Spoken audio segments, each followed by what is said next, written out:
permet au Christ de vivre en nous et à nous de vivre unis à lui pour collaborer dans l'Église, chacun selon sa condition à la transformation du monde.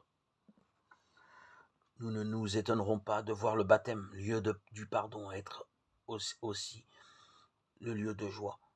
À la suite, à l'image du baptême du Christ, les pères ont à maintes reprises pu souligner qu'il y a par le baptême non pas purification du Christ qui est sans péché, mais purification du baptême lui-même.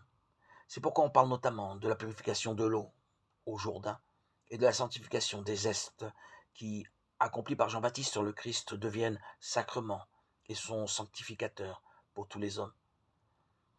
Le seul saint qui invite à leur réalisation sur lui les sanctifie pour la suite des siècles.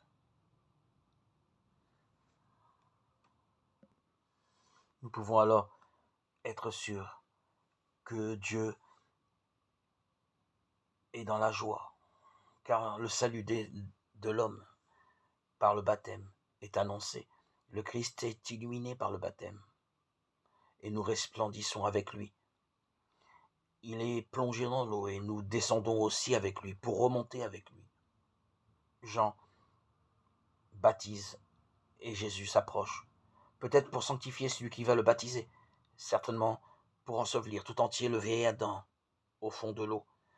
Mais avant cela et en vue de cela, il sanctifie le Jourdain. Et comme il est esprit et chair, il veut pouvoir initier par l'eau et par l'esprit.